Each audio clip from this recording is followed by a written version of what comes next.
adoption soon. Looking good, Jareth. With intern Louie, that's this week's edition of Lola's Lowdown.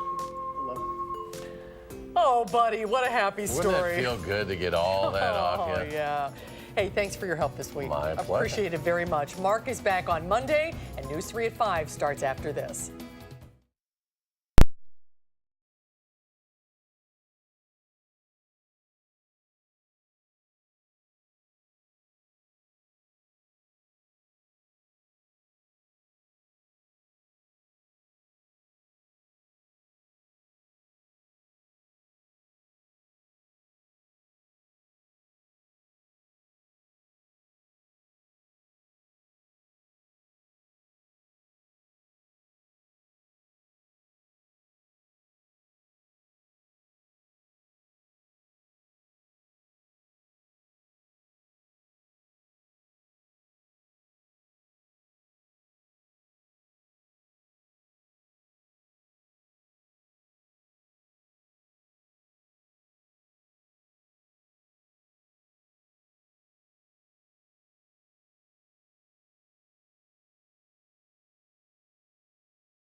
Right now at 5, we're learning more information about the suspect in the Middleton workplace shooting. We will have the very latest. Madison city officials announced that 6 people have been arrested by ICE in the city. What Mayor Paul Soglin is saying about the arrests. And new information surrounding the incident on a Madison Metro bus where a 15-year-old allegedly accidentally shot another student. This is News 3 at 5. Thanks for staying with News 3. We have an update on the conditions of the victims involved in Wednesday's workplace shooting in Middleton. According to UW Health, 2 of the victims have been upgraded to good condition and 1 remains in fair condition. And new information from WTS Paradigm tonight as they say the suspected shooter, Anthony Tong, was an employee in good standing and was not facing any disciplinary action from the company. Authorities are also releasing new information today about the attack at a Middleton office building. Police say Tong was found mentally unfit to carry a gun after an incident in 2004. We have team coverage of the shooting investigation, and we begin tonight with our Keely Arthur, who joins us live from Tong's Madison home with the details. Keely? That's right, Susan. We are learning much more about what was inside Anthony Tong's Madison home here. Also learning more about his past, including disturbing details in these court documents out of South Dakota obtained by News 3 this afternoon. Now, they detail a 2004 incident in Sioux Falls. That's where Tong lived. Tong's landlord called police after Tong disabled several fire alarms. When officers arrived at the apartment, Tong is described as, quote, acting very odd, holding a handgun and telling police the smoke detectors inside were used to eavesdrop on him. Officers then discovered more than 1,000 rounds of ammunition, along with an AR-15 rifle. And in one of the most chilling details, police say they asked Tong if he wanted to hurt himself. He wouldn't respond to that and then said, "People at work are talking bad about me." A judge took Tong's license to carry away following the incident, which has law enforcement back here wondering how Tong got a gun that he used on Wednesday. But it absolutely seems as though with some loophole, he was able to get in contact and get possession of that firearm, and he should not have been able to do that. Police say the weapon used to seriously shoot 3 of Tong's WTS Paradigm coworkers was, quote, unique, making it more difficult for ATF to track down the seller. And today we learned more about what was inside Tong's home here. We will be breaking down those details on News 3 at 6. All right, Keely Arthur live on Madison's West Side. Keely, thank you. And well, law enforcement said mental health played a role in Tong's history. They warned today not to jump to conclusions about what may have caused the shooting. We're talking to mental health experts tonight, and our Rose Schmidt has more on what you should know in light of this new information, Rose. That's right. Now, experts say that when evidence evidence shows that when we hear about shootings around the country, the shooter is often portrayed as a loner who suffered from mental health issues. But that's not always the case. In fact, a diagnosable mental health condition is not a factor in most firearm deaths that are homicides, according to Mental Health America of Wisconsin. In this case, as Keeley said, the shooter, Anthony Tong, was known to suffer mental health issues in 2004, but mental health experts say that's not necessarily an indicator that his mental health history played a role in the shooting this week. But the vast majority of people who have a mental illness do not pose any more danger than anybody else in the population. And many tend to be more likely to be victims of violence than perpetrators. Mental health issues do, however, factor into most suicides. Almost 75% of firearm deaths in Wisconsin are suicides. And one of mental health experts' concerns is making sure to keep guns away from people who could be suicidal. That means safe storage of guns, removing firearms from the home if there is a concern that someone could be a danger to themselves or others. Gross says in the case of this shooting in Middleton, closing the loopholes in the ability to purchase firearms is key.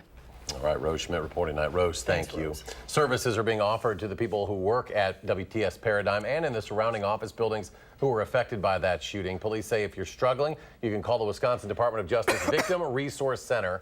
The number is 1-800-446-6564. That's 800-446-6564.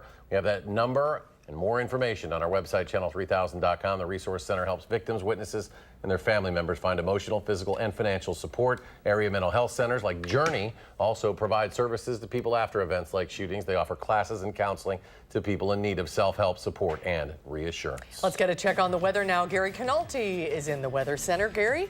As soon as we had a line of gusty thunderstorms come through around midnight or a little bit thereafter early this morning, that brought about a quarter to a half inch of rain, but also some strong winds. Now, cooler air has spread across the state. You can see the lower level clouds coming in from the north and heading toward the southeast. The upper level clouds, still with the jet stream, are moving from southwest to northeast. And as we check out Doppler track, all the rain is gone. Those clouds not producing any precipitation. Now, high temperatures this morning, since 1 a.m., we're at 80 degrees here in Madison. That's before the cold front came through. Low temperatures are about where the current temperatures are, in the upper 50s to the lower 60s. In fact, right now we're at 59 degrees in Madison, and those temperatures will continue to fall. In fact, by tomorrow morning, look for temperatures to be down to around 40 degrees. Some upper 30s are possible for our northwestern viewing area. Tomorrow will be the first day of fall, and it'll start out fall-like with sunny skies and a high of 66. That's your first alert forecast. All right, Gary, thank you. Within the last hour, Madison city officials say that 6 people have been arrested by U.S. Immigration and Customs Enforcement in the city. Mayor Paul Soglin says the city was not notified that ICE was in the city making arrests. And Madison Alder Shiva Badar Siloff says that all of the arrests were targeted. We're very disappointed in how ICE and the federal government are conducting themselves, and we are going to make our best effort to work with community leaders and to make sure that the rights of those individuals in ICE's custody are fully protected. Madison Police Chief Mike Koval says his department is usually notified when ICE makes arrests in the city. And they are usually notified, he said. He says police are cooperating with ICE officials during the investigation. We have new information tonight about a 15-year-old who was arrested after a shooting a student on a Madison Metro bus this week. Madison school officials confirmed that a gun was on La Follette High School grounds on Wednesday. School district officials say the 15-year-old who allegedly had that gun will likely be expelled. Our Amanda Quintana joins us in the news center with the latest on this incident. Amanda? Yes, district officials are confirming tonight the 15-year-old who had the gun was on school grounds for a period of time at the end of the school day on Wednesday, and that he was let into the school through a side door by another student.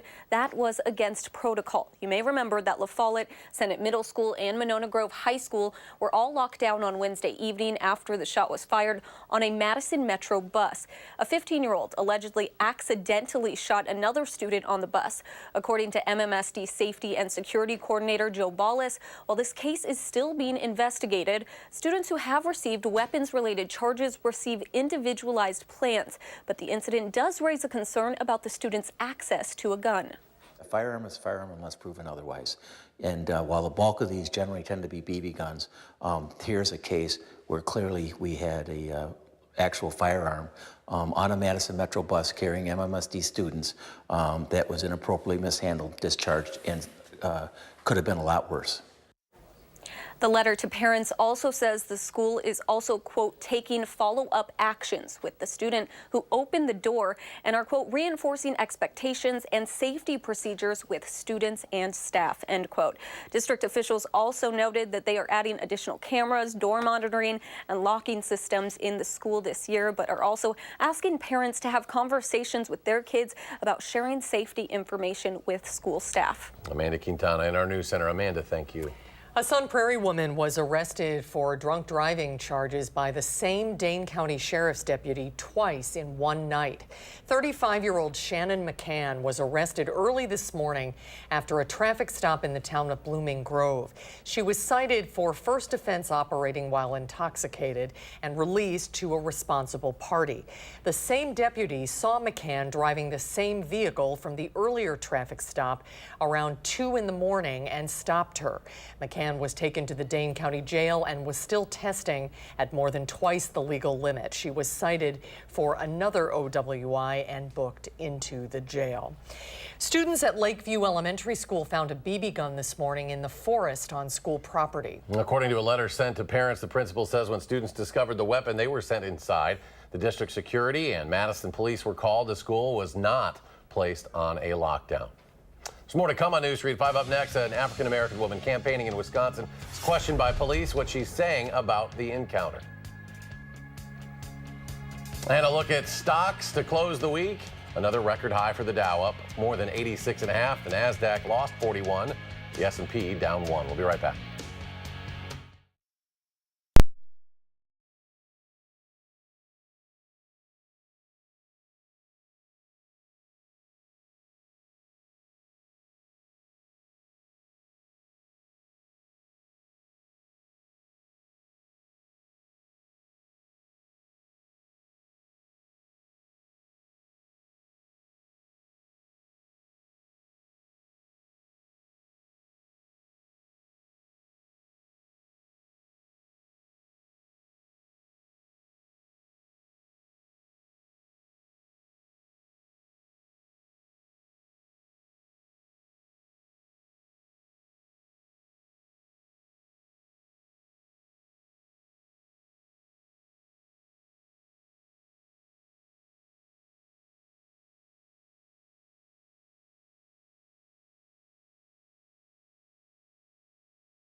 A woman set to be the first African-American from Dane County in the state legislature says she feels humiliated after being stopped by police while she was campaigning. We now have video of that stop showing police responding to a tip from a caller who thought State Assembly candidate Sheila Stubbs' parked car looked suspicious. Our Madeline O'Neill joins us in studio with more. Maddie?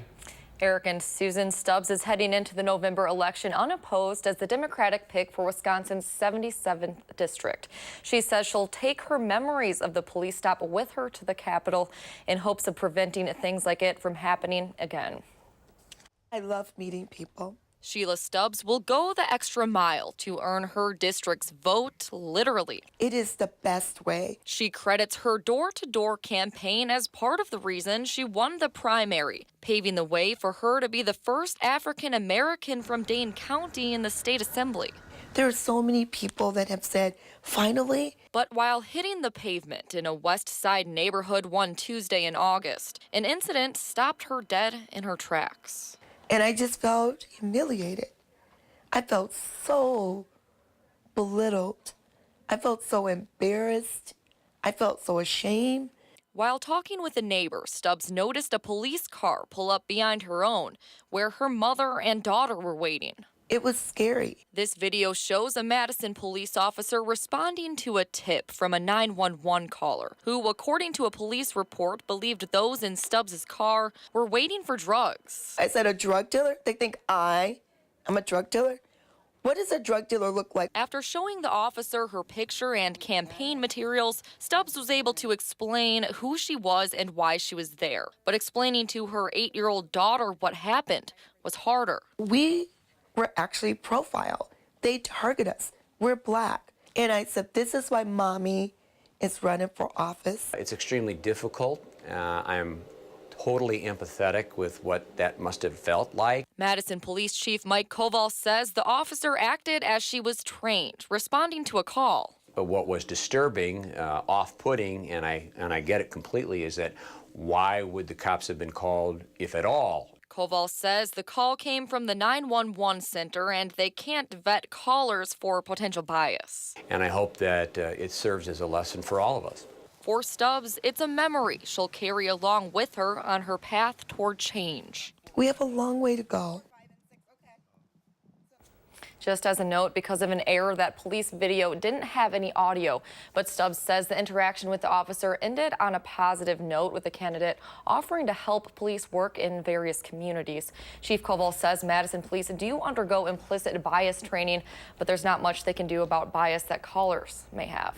Madeline O'Neill in studio with us. Maddie, thank you. The Henry Vilas Zoo announced the arrival of a new male polar bear to join Barrett in her Arctic Passage home. The new 22-month-old male polar bear named Nunique, what's his name? Nunique is the son of Nanook, a polar bear who lived at the Henry Vilas Zoo for 2 decades. Nunique comes to the zoo from the Columbus Zoo and Aquarium in Ohio. The zoo will announce Nunique's debut on a later date.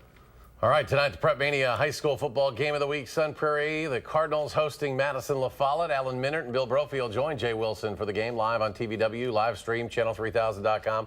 7 o'clock kickoff tonight in Sun Prairie. Should be some good football weather out there.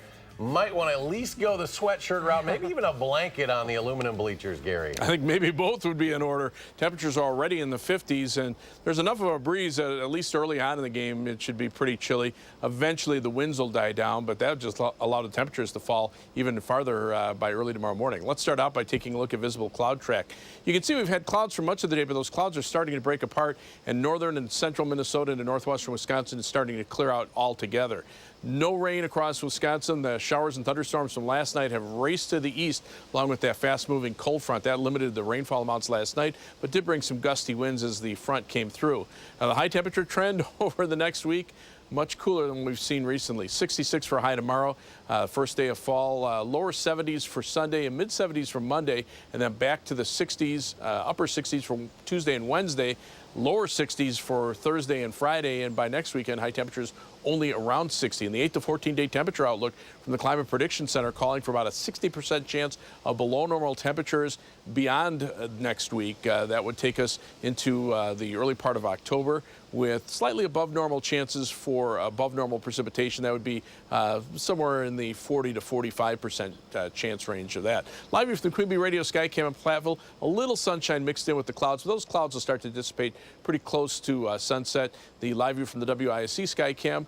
Gray clouds, no rain falling from them, and the live view from the Madison Edgewater Skycam showing at least a little sunshine between the clouds. Almanac for today, high temperature 80 degrees, but that was early this morning before the cold front came through. Low temperature is at 59, and that is the current temperature with a northwesterly wind at 14 miles per hour. The dew point temperature has dropped to 45, so as the air dries out, those temperatures will fall off pretty rapidly. Winds right now out of the north and northwest, generally in the 10 to 20 mile per hour range. Those winds lighten up farther to the north, so those winds will lighten up later on. But peak wind gusts over the last 24 hours, we've seen a lot of places between 35 and 50 mile per hour wind gusts. Green Bay had a 54 mile per hour wind gust, that passage of the line of storms. But again, those winds will be coming down, and temperatures are already down to around 50 in Rhinelander, lower 50s to our north and west, near 60 here in Madison, and only Milwaukee hanging on into the 60s. But those dew points are dropping into the 30s in northern Wisconsin and lower 40s in the central and southern parts of the state. That will allow temperatures to drop into the 30s over much of northern and central Wisconsin, and frost advisories have been issued overnight for much of northern and central Wisconsin, even into Monroe County to our north and west. Now, as we take a look at weather track, the upper level winds are from southwest to northeast, but the lower level winds near the ground are from the northwest. So that's just allowing the cold air to filter in. Look at the area of high pressure that has built in across the Dakotas. You can see the upper level winds circulating in a clockwise direction. That's keeping the eastern part of the country dry and warm, but eventually that cold front that came through here last night will push that warmer air out to sea. And across the rest of the country, some showers and thunderstorms down to the south. Much of the area to our west pretty dry right now. High pressure is located over the eastern Dakotas and western Minnesota. You can see those cold fronts, though, down to the south and east of us. And look at the difference in temperatures. Ahead of the cold fronts, 80s, behind the front, 50s, and those dew point temperatures in the 30s across the Dakotas and Minnesota. A lot of places will drop into the 30s overnight. So for tonight, look for skies become mostly clear. It'll be much cooler. Low temperature by morning down to around 40 degrees. Our northwestern viewers will dip into the upper 30s. 66 for high tomorrow with mostly sunny skies, so a cool day for the first day of fall. On future track, you can see those northwesterly winds clearing out the clouds down to about 40 in Madison, but upper 30s for our northwestern viewers overnight. Tomorrow, look for skies to be mostly sunny with high temperatures in the middle 60s. Tomorrow night, back down into the lower 40s with clear skies, and then Sunday, look for high temperatures in the upper 60s to the lower 70s. 7 to 10 day forecast calls for temperatures to be a little milder for the start of next week. Highs mid 70s by Monday, but then showers and thunderstorms Monday night into Tuesday. Then drop the temperatures back into the upper 60s, lower 60s by the end of the week, and then only around 60 by next weekend. And by early on Monday morning of the following week, we'll be looking at some patchy frost with temperatures in the upper 30s. As we take a look at first alert traffic, it's a Friday in Madison. The Beltline and the eastbound direction a little bit slower as people head out of town. That's the live view from the DOT camera at Park Street in the Beltline. Seeing some slowdowns beginning around West Broadway, heading back to around Seminole Highway. Westbound delays from around Fish Hatchery Road, say to around John Nolan Drive. Right now, a 21-minute commute eastbound on the Beltline from University Avenue to the interstate, 17 minutes back in the westbound direction. Heading out of Madison, 27 minutes down to Janesville on I-3990 from the Beltline, 17 minutes to Sauk City on US 12, and 16 minutes to Sun Prairie on East Washington Avenue, US 151. That's your first alert traffic. All right, thank you, Gary. Up next at 5, doctors in Philadelphia are teaching classes on how to achieve happiness. We'll take a look at how the pilot program works after a short break. Stay with us. You think money buys you happiness?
Welcome back. Studies show happiness can not only affect your well-being, but also your physical health. Now, doctors in Philadelphia are putting the science to the test, teaching classes in the community on how to achieve happiness. Kenneth Craig got a look at the program.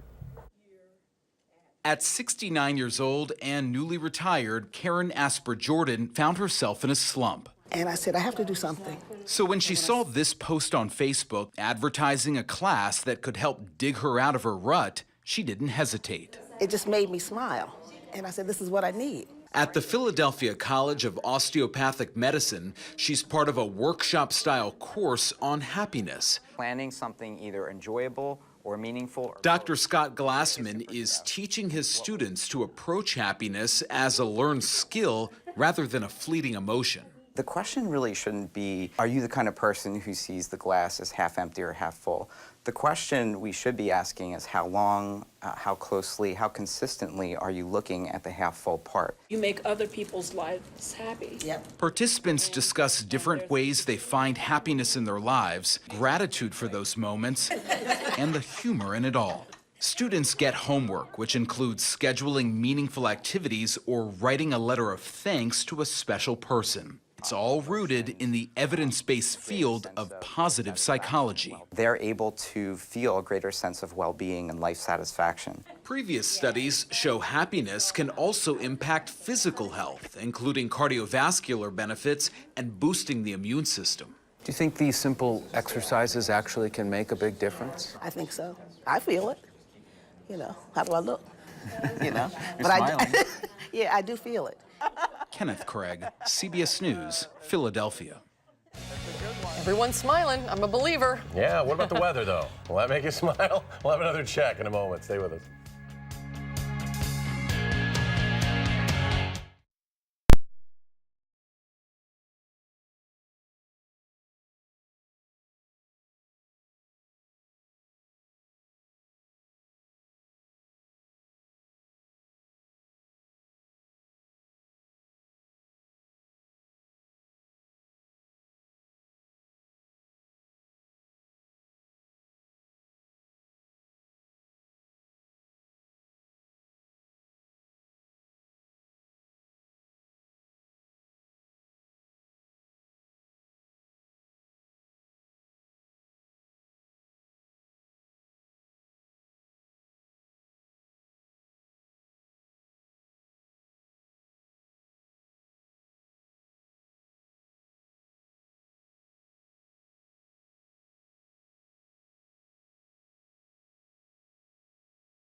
Fall is almost here.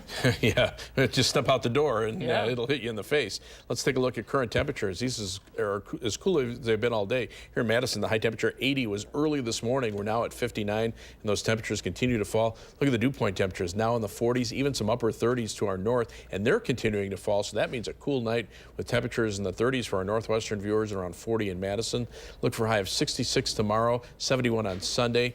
Some shower chances Monday night into Tuesday, and then some periodic chances toward the end of next week. None of those storms looks to be big, but look at the temperatures on the downhill trend in the upper 30s by Monday morning the following week. Gary, thank you. Thanks for joining us. We'll be back in 30 minutes. CBS Evening News is next.